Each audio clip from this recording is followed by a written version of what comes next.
Well, you've had a bit of your own back, as you call it. Have you had enough, and are you going to be reasonable, or do you want any more? You want me back only to pick up your slippers and put up with your tempers and fetch and carry for you. No, I didn't say I wanted you back at all. Oh, indeed. Then what are we talking about? Well, about you, not about me. If you come back, you'll be treated as you've always been treated. I can't change my nature. I don't tend to change my manners. My manners are exactly the same as Colonel Pickering. That's not true. He treats the flower girl as if she were a duchess. Well, I treat a duchess as if she was a flower girl. Oh, I see. The same to everybody. Just so. You see, the great secret, Eliza, is not a question of good manners or bad manners or any particular sort of manners, but having the same manner for all human souls. The question is not whether I treat you rudely, but whether you've ever heard me treat anyone else better. I don't care how you treat me. I don't mind your swearing at me. I shouldn't mind a black eye. I've had one before this. But I won't be passed over. Well, then get out of my way, for I won't stop for you. You talk about me as though I was a motor bus. So you are a motor bus, all bounce and go and no consideration for anybody.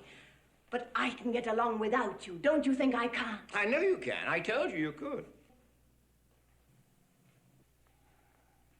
You've never wondered, I suppose, whether I could get along without you. Don't you try to get around me. You'll have to. So I can, without you or any soul on earth. I shall miss you, Eliza. I've learnt something from your idiotic notions. I confess that, humbly and gratefully.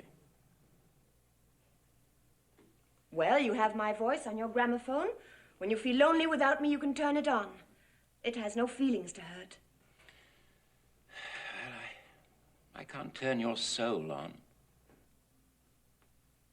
Ooh, you are a devil.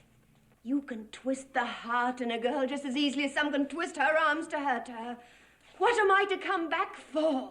For the fun of it, that's why I took you on. And you may throw me out tomorrow if I don't do everything you want me to. Yes, and you may walk out tomorrow if I don't do everything you want me to. And live with my father? Yes, or sell flowers, or would you rather marry Pickering? I wouldn't marry you if you asked me, and you're nearer my age than what he is. And he is. I'll talk as I like. You're not my teacher now. That's not what I want, and don't you think it is. I've always had chaps enough wanting me that way. Freddie Hill writes me 2 and 3 times a day, sheets and sheets. Oh, in short, you want me to be as infatuated about you as he is that it? No, I don't. That's not the sort of feeling I want from you. I want a little kindness. I know I'm a common ignorant girl and you're a book-learned gentleman, but I'm not dirt under your feet. What I did, was not for the taxis and the dresses, but because we were pleasant together, and I came to care for you. Not to want you to make love to me, and not forgetting the difference between us, but more friendly-like. Well, of course, that's how I feel. And how Pickering feels. Eliza, you're a fool. That's not the proper answer to give me. The only answer you'll get you to stop being a plain idiot. If you're going to be a lady, you'll have to give up feeling neglected if the men you know don't spend half their time sniveling over you and the other half giving you black eyes. You find me cold, unfeeling, selfish, don't you? Well, be off with you to the sort of people you like. Marry some sentimental hog or other with lots of money and a thick pair of lips to kiss you with and a thick pair of boots to kick you with. If you can't appreciate what you've got, you better get what you can appreciate. Oh, I can't talk to you. You always turn everything against me. I'm always in the wrong. But don't be too sure that you have me under your feet to be trampled on and talked down. I'll marry Freddie, I will, as soon as I'm able to support him. Freddie?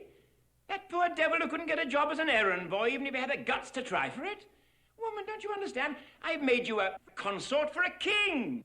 Freddie loves me. That makes him king enough for me. I don't want him to work. He wasn't brought up to it as I was. I'll go and be a teacher.